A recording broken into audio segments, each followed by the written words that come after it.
Hello everyone, कैसे हैं आप लोग। आई होप आप लोग सही होंगे, स्वस्थ होंगे। तो फिर से स्वागत है आपका मेरे नए ब्लॉग में। तो आज आ रहे हैं उत्तराखंड बेरोजगार संघ के अध्यक्ष बॉबी पवार जी पिथौरागढ़ में। और वो वर्तमान में टिहरी लोकसभा सीट से सांसद का चुनाव लड़े हैं।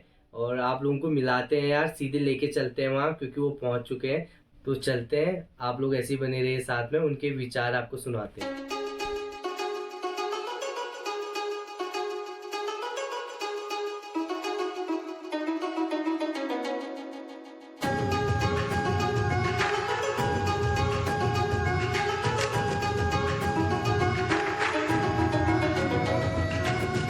सरकार से आप क्या कहना चाहेंगे कि इन रोजगार के मुद्दे पर? देखिए, हमारा कुमाऊं दौरा चल रहा है और इस दौरान हमारा सबसे पहला जो कार्यक्रम बागेश्वर में था, उसके बाद अल्मोड़ा में और आज पिथौरागढ़ में है। इस क्रम में कार्यक्रम आगे भी बढ़ते गए हैं। कार्यक्रम इसलिए करवाए जा रहे हैं या इसलिए स्थानीय युवाओं से रूबरू हुआ जा रहा है कि जो हमारी सड़कों की लड़ाई थी, कई लोग उस लड़ाई को ना भूलें, कई लोग उस लड़ाई से पीछे ना हटें।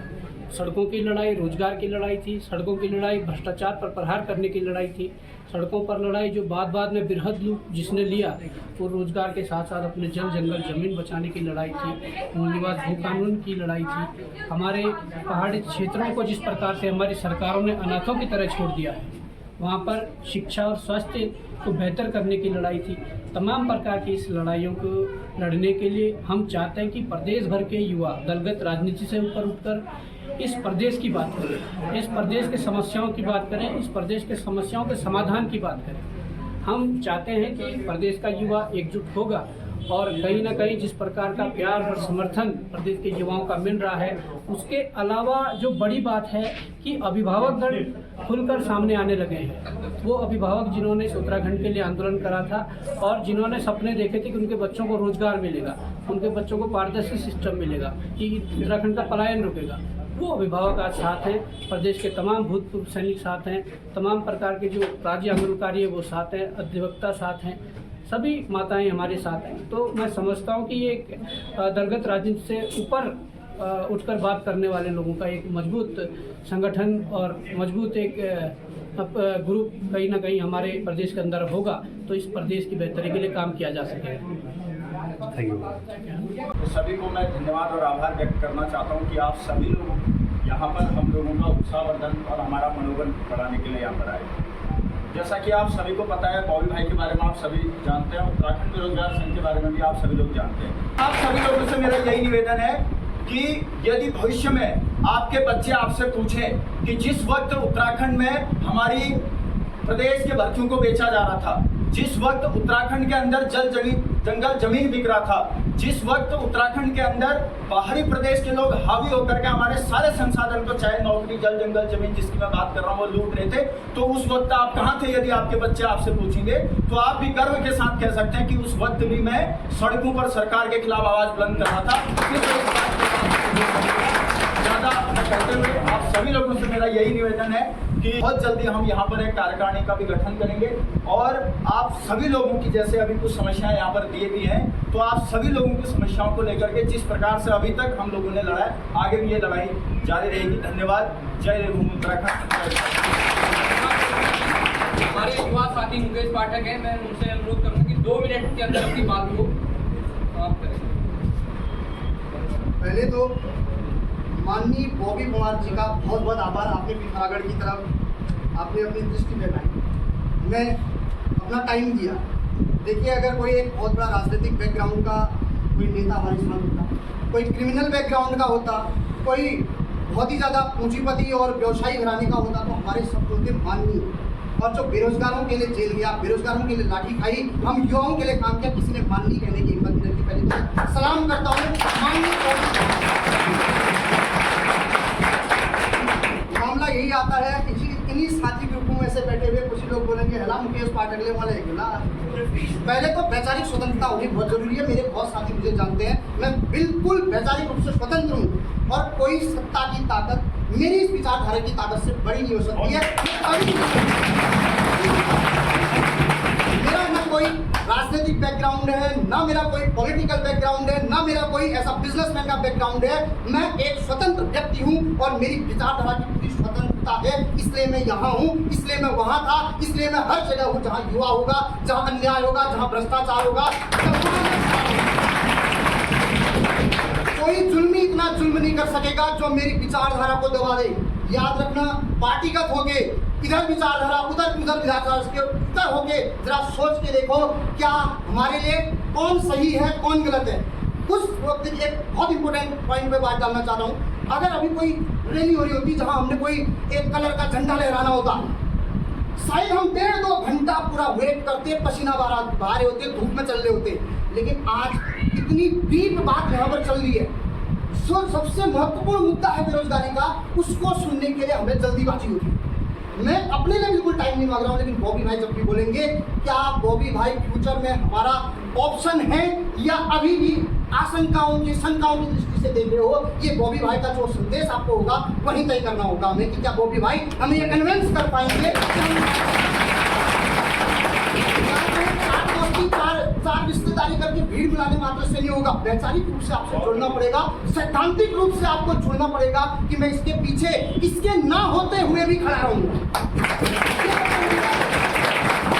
मुझे इसके लिए मेरे अपने नाम को क्रेडिट देने की जरूरत नहीं है। मुकेश पाठक कहाँ था क्या था पता नहीं, लेकिन मुकेश पाठक जिस समाज में बोल रहा होगा वो यही बात कर रहा होगा कि बेरोजगारी मुद्दा है।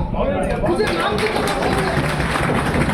लोकसभा का उत्तराखंड का चुनाव से लेकर एक पोस्ट राजनीतिक नहीं करी, लेकिन जिस महफिल में बैठे वहां मुद्दा उठाया भ्रष्टाचार, वहां मुद्दा उठाया इन सारे युवाओं का भविष्य, वहां मुद्दा उठाया बेरोजगारी, वहां मुद्दा उठाया आगे देश का भविष्य। अगर ये अभी बहुत बड़े अंतर्राष्ट्रीय छवि की जो बात कर रहे हैं, कुछ बोल दूंगा तो न जाने क्या कर दें, लेकिन नेपाल आप दिखा रहा है, मालदीव आप दिखा रहा है, श्रीलंका में हाल ठीक नहीं है, और बांग्लादेश के हाल वही है, पाकिस्तान वही है, चाइना वही है। पूरा हमारा जो नेबर है पूरा का पूरा सांप के जैसे डसने को तैयार है, और तुम बोल रहे हो कि हम राजनीतिक अंतर्राष्ट्रीय छवि बनाए हुए हैं। मैं स्कॉलर हूँ, और मैं स्वतंत्र हूँ। जरूरत है अभी थोड़ी देर बॉबी भाई जब भी बोलेंगे इनका प्लान जानने की, क्या आप हमारे सही ऑप्शन है, हमें कन्विंस करिए, फिर आपको आने की जरूरत नहीं है।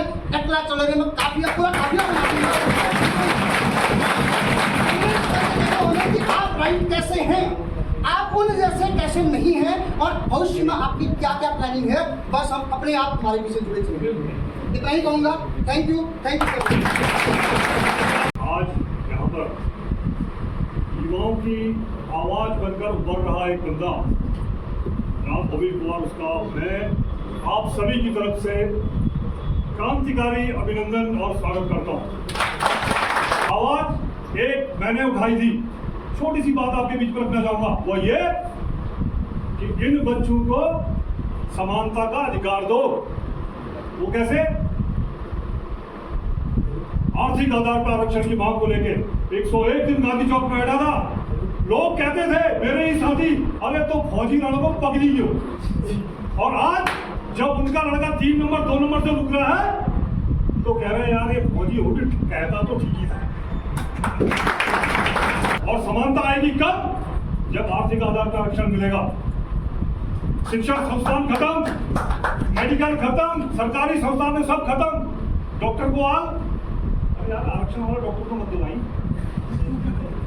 आरक्षण वाला इंजीनियर नहीं चाहिए जो कम परसेंटेज में आके वहां पे अपना हक जमा रहा है। हम बोल रहे हैं फौज में डालिए ना इनको, कौन मना कर रहा है? अरे फौज में डालिए। फौज में हम बोलते हैं कि भैया अगर ये 4 मिनट की दौड़ है, अगर वो 5 मिनट मार रहा है उसको लाइए ना, मेरे जैसा इंस्ट्रक्टर होगा फिट कर देगा वहां, उसको वहां फिट कर सकते हैं। लेकिन यहाँ आरक्षण में किसी को फिट किया जाता भैया, जैन घुट्टे में पीड़ हो रहा है, पाँव घुट्टे की कर दिया इलाज। ये वास्ता पहाड़ में बोलना जरूरी है, बयान करना अपनी संस्कृति में होनी चाहिए।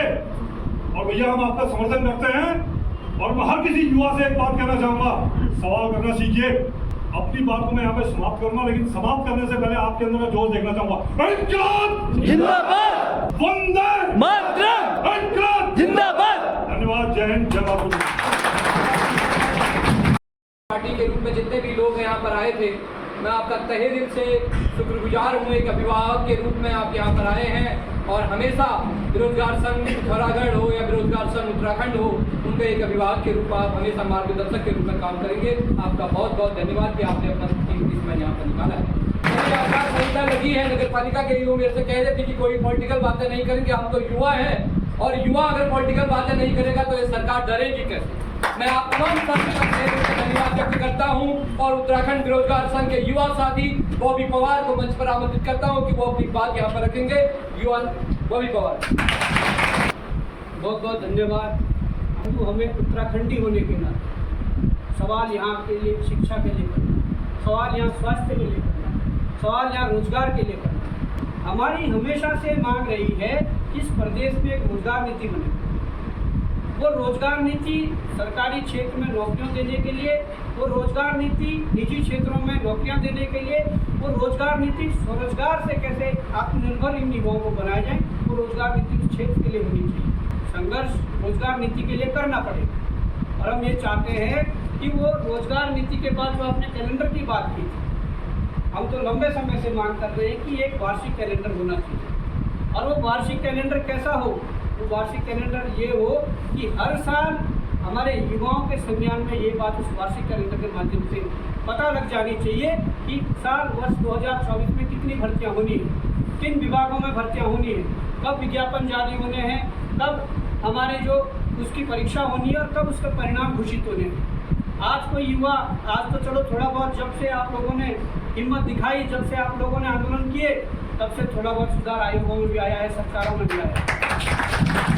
उससे पहले का इतिहास आप सब जानते हैं कि कोई युवा 18 साल होते हुए कोई परीक्षा का फॉर्म भर देता था, उसके बाद फॉर्म तो भर दिया और राम के भरोसे था।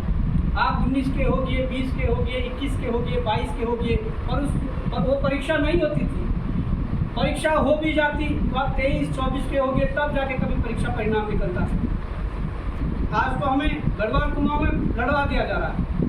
आजकल हाईकोर्ट की बात चल रही है, इन्होंने एक गेंद जनता के पाले में डाली कि हाईकोर्ट गढ़वाल में होना चाहिए, कि हाईकोर्ट कुमाऊं में होना चाहिए। इस उत्तराखंड प्रदेश की जनता को आपस में लड़वा दिया, परंतु यहाँ काफल बिहार से आने वाले लोग 400 रुपये किलो में चुके हैं। इस और किसी का ध्यान नहीं है। यहाँ भारी कंपनियां लाकर यहाँ के जंगल को भी बेचा जा रहा है, यहाँ के पानी को भी बेचा जा रहा है। टिहरी जैसा बड़ा डैम जो एक ऐतिहासिक डैम है, इस टिहरी डैम से दिल्ली सरकार बिजली खरीदकर अपने प्रदेश में फ्री दे रही। इतने दुर्भाग्य की बात है, इस बात को गंभीरता से सोचना। पर हमारे प्रदेश में बना हुआ डैम, हमारे प्रदेश के भीतर जिन्होंने हमारे अपने सैकड़ों गाँव उसमें समाये, जिन्होंने हमने अपनी संस्कृति को खोया, जो हमारे लोग जो बिल्कुल उस समय जिनके आंसुओं का कोई हिसाब नहीं रहा, उन लोगों ने मजबूरन उस जगह को छोड़कर हरिद्वार के कुछ इलाके में या देहरादून के कुछ इलाके में मजबूरन बसना पड़ा। उन लोगों के सपनों को चकनाचूर करके आज उस डैम में भी अधिकार किसका है? हम लोगों का तो कोई अधिकार नहीं है। हमने जब आंकड़े जुटाए, उत्तर प्रदेश सरकार और केंद्र सरकार को वो सब जाता है, हमें केवल 12% रॉयल्टी उसमें मिलती है, जिसका कोई औचित्य नहीं है। अगर हमारे पास उस डैम की 50% अगर हिस्सेदारी भी आ जाती तो मैं दावे के साथ कह सकता हूँ कि लाखों युवाओं को रोजगार उसी आजकल हमने देखा है कि भारी कंपनियों को ठेका टेंडर देके आप सबसे पहले आप यहाँ पर वक्ता जो आए थे उन्होंने कहा कि आउटसोर्स और सुविधा के बेस पर पूरे 1 लाख लोगों को यहाँ पर लगाया जा रहा है।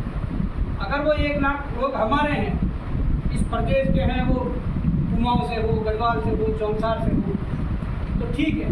और मैं ये दावे के साथ कह सकता हूँ वो 1 लाख लोग यहाँ के भी नहीं। आउटसोर्स के नाम पर बाहरी जो एजेंसियाँ कंपनियाँ उसके नाम पे जो रखे जा रही हैं, आप लोगों का हक मार रहे हैं। अगर कोई दिल्ली की कंपनी है, अगर वो यहाँ काम कर रही है तो दिल्ली से ही युवाओं को ला रहे हैं।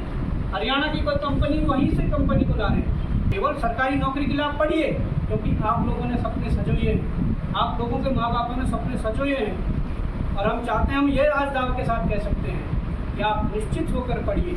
जो चिंता आप लोगों को आज तक रहती थी कि हम पेपर देने जाएंगे, पेपर लीक हो जाएगा, पेपर देने जाएंगी, ये गड़बड़ी हो जाएगी, और मैं आप लोगों को कहना चाहता हूँ निश्चित होकर आप पढ़िए। उसके लिए ये टीम काम कर रही है। ये लड़ाई बहुत लंबी लड़ाई है। इस लड़ाई को केवल सड़कों पर लड़कर नहीं जीता जा सकता। हम लोगों ने ज्ञापन देकर देखे, हम लोगों ने पुतला दहन कर देखे, हम लोगों ने बड़े बड़े आंदोलन करके देखे। इस उत्तराखंड के इतिहास में मैं समझता हूँ उत्तराखंड आंदोलनों के बाद यदि कई बड़े आंदोलन किए तो उत्तराखंड बेरोजगार संघ के द्वारा ही करा दिए। आंदोलनों को भी कुचलने का मादा ये सरकार रखती है, तो हम लोगों को लगा कि इनको डर कुर्सी का रहता है, और वो कुर्सी इनकी अगर छीन जाए तब ये डरते हैं, तब ये काम करते हैं। और हम आप लोगों को ये विश्वास दिलाते हैं कि जिस ईमानदारी के साथ हम लोगों ने इस संघर्ष को 5-7 वर्षों से लड़ा है, उसी ईमानदारी के साथ हम इस संघर्ष को आगे भी लड़ेंगे। और क्योंकि हमने जो रास्ता पकड़ा है उसमें केवल आपके सहयोग, आशीर्वाद और समर्थन की जरूरत है। इसके अलावा हमारे इष्ट देवी देवताएं हैं, देवों की भूमि है, वो सब हम पर मेहरबान होंगे, सबकी कृपा होगी तो जरूर इस जंग को जीतेंगे।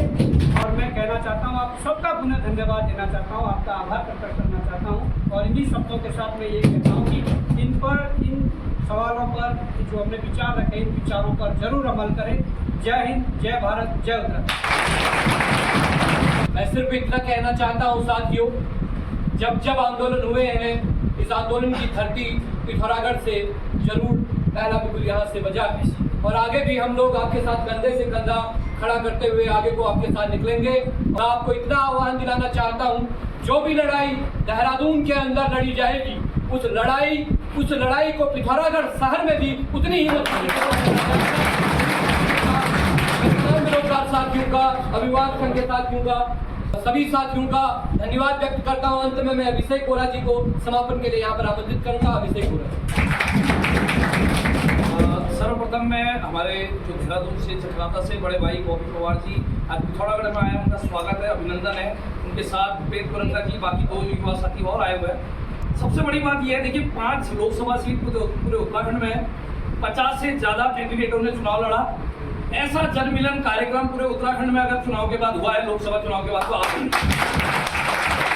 अभी बीच में मेरे कोई पहचान के हिमाचल से यहाँ पे आए थे, तो उन्होंने मुझसे ये बोला कि भैया उत्तराखंड, अगर वो पिथौरागढ़ में थे, उन्होंने बोला आपका पिथौरागढ़ जिला इतना ज़्यादा क्षेत्रफल में है, इतनी सारी संभावनाएं है यहाँ, पर हिमाचल में देखिए और यहाँ देखिए, टूरिज्म के मामले में देखिए कितने लोगों को रोजगार मिला हुआ। आज खेती की अगर हम बात करेंगे तो वहाँ के सेब विदेशों में जाते हैं, तो यार जब वहाँ पे चीज़ें हो सकती तो यहाँ पे क्यों नहीं हो सकती? क्योंकि देखिए यहाँ पे हमारे जो नेता है उनकी कोई नीतियाँ नहीं है, कुछ विजन नहीं है। तो जब तक नए लोग आएंगे नहीं, नई नीतियाँ आएंगी नहीं, नए विजन आएंगे नहीं, इसलिए हम लोगों ने हर 5 साल में सरकार मौका देती है नए लोगों को शूट करने का। जो खराब है, जिनकी नीतियाँ सही नहीं है, उनको हटाने की अपनी बातों को मैं यहीं पे विराम देता हूँ। सर, सबसे पहले तो स्वागत है आपका हमारा। बहुत बहुत धन्यवाद। आज आपने यहाँ पर युवाओं से संवाद किया है, तो क्या उद्देश्य था इसके बारे में बताइए। देखिए, युवाओं से संवाद करने का ये उद्देश्य है कि जो लड़ाई सड़कों पर लड़ी गई थी, उस लड़ाई को मजबूती प्रदान करने के लिए और उस लड़ाई को गति देने के लिए, जिस प्रकार से लंबे समय से वो चाहे प्रदेश भर में रोजगार की बात हो, समय पर भर्तियाँ ना निकलना, दूसरी बात जो पारदर्शिता की बात है, भर्ती घोटालों की बात है, उन भर्ती घोटालों की CBI जांच आज तक ना होना, और तमाम प्रकार की जो और भी चीज़ें हैं, और चीज़ों का मतलब है कि जो इस प्रदेश के भीतर रोजगार नीति होनी चाहिए थी वो नहीं है। इस प्रदेश के जल जंगल ज़मीन बचाने की जो बात है, मूल निवास भू कानून की बात है, इस पहाड़ी प्रदेश को जिस प्रकार से हमारी सरकारों ने अनाथों की तरह छोड़ दिया है। यहाँ विकास के नाम पर बिल्डिंगें हैं, अगर बिल्डिंग अस्पताल की है तो बिल्डिंग तो है पर डॉक्टर उसके अंदर जो मशीनें नहीं है। बिल्डिंग अगर स्कूल की है तो उसके अंदर बिल्डिंग तो है पर उसके अंदर शिक्षक नहीं है। तो ये तमाम प्रकार की जो लड़ाइयाँ हैं, आज ये लड़ाई जो पिछले समय जो रोज़गार से शुरू हुई थी, आज ये लड़ाई बड़ी बन चुकी है। ये लड़ाई रोज़गार की बात भी करेगी और अपने इस प्रदेश के अस्तित्व और अस्मिता की भी बात करेगी। इस बार आपने लोकसभा का चुनाव था लड़ा हुआ, तो कैसा एक्सपीरियंस था और कैसा लगा, कुछ उसके संबंध में बताइए। देखिए, लोकसभा चुनाव लड़ा है, नामांकन बॉबी पवार के नाम से जरूर भरा गया था, परंतु वो चुनाव जनता ने खुद लड़ा है। टिहरी संसदीय क्षेत्र में ना तो कांग्रेस ना भाजपा इस तरीके से चुनाव, मतलब पार्टी वाइज का कोई चुनाव नहीं था। वहाँ पर चुनाव राजशाही वर्सेस जनता के बीच का चुनाव था, जो कि जनता ने बड़े दमखम के साथ लड़ा। हमारे पास ना तो कोई संसाधन थे, हमारे पास कोई ना ऐसा अनुभव था, परंतु उसी जनता के अनुभव से, उन्हीं जनता के संसाधनों से चुनाव लड़ा गया। परंतु मैं समझता हूँ कि जिस प्रकार का ये चुनाव था, ये उत्तराखंड के इतिहास में और देश के इतिहास में एक मिसाल कायम करेगा। सर, सर अभी आगे निकाय चुनाव आने वाले हैं, तो क्या बेरोजगार संगठन की ओर से उसमें भी जो दावेदारी होगी? देखिए, अगर हमारे संगठन में कार्य करने वाले लोग, इस प्रदेश की चिंता करने वाले लोग, इस प्रदेश के रोजगार के लिए लड़ने वाले लोग अगर हमारे संगठन से कलर्क बन सकते हैं, टीचर बन सकते हैं, IAS बन सकते हैं, कहीं ना कहीं बड़े बड़े पदों पर बैठ सकते हैं, तो क्या हमारे संगठन से नेता नहीं बन सकते? हमने तो तमाम प्रकार के जो हमारे साथ जुड़े हुए युवा है या कोई और जो सहयोगी है, उन सबको ये निवेदन किया है कि जिसके अंदर काबिलियत है, क्षमता है, तो कहीं ना कहीं अगर उसके अंदर ऐसा विचार है तो प्रदेश के तमाम 13 जिलों के अंदर से कोई भी अपनी बात को रख सकता है। और चुनाव, वो पंचायत चुनाव हो, निकाय चुनाव हो या विधानसभा चुनाव हो, उसके लिए आप तैयारी कर सकते हैं। वो खुला सबके लिए मैदान है। सर आखिर में एक संदेश, जितने भी युवा इस जनपद के देखने सीमांत जनपद के, क्या कहेंगे आप युवाओं से? देखिए, सबसे पहले तो इस पिथौरागढ़ जनपद के युवाओं को मैं धन्यवाद देना चाहता हूं, क्योंकि जब भी हमने आंदोलन देहरादून में किया है तो सबसे पहली नज़र हमारी पिथौरागढ़ इसलिए आती थी क्योंकि देहरादून में कोई घटना होती थी और हम उसका विरोध करते थे, तो जब वो विरोध समाप्त होता था और हम जब फ़ोन खोलते थे तो तब तक वो विरोध पिथौरागढ़ में भी हुआ होता था। तो सबसे पहले हमारे नज़र में पिथौरागढ़ का जो कहीं ना कहीं नाम था वो रहता था कि यार वहाँ के युवा क्रांतिकारी है, वहाँ के युवा जागरूक है, तो वो सब कर लेते हैं, इसलिए पिथौरागढ़ आने का इतना मन भी था और हम इसलिए आए हैं। तो मैं तो धन्यवाद ही यहाँ के युवाओं को देना चाहूँगा और यही कहना चाहूँगा कि वास्तव में आप लोगों के जो लक्ष्य है उन लक्ष्यों को बिल्कुल अपने मन मस्जिद में रखें और कहीं ना कहीं उन लक्ष्यों को केंद्रित करते हुए अपनी तैयारी करें। और उसके अलावा जब जब आपके अधिकारों पर कुठाराघात हो, आपके हकूक़ों को छीना जाए, तब तब जिस प्रकार से पूर्व में भी आप लोगों ने क्रांति दिखाई है, वो क्रांति भी आगे दिखाने का काम है। शुक्रिया, थैंक यू सर।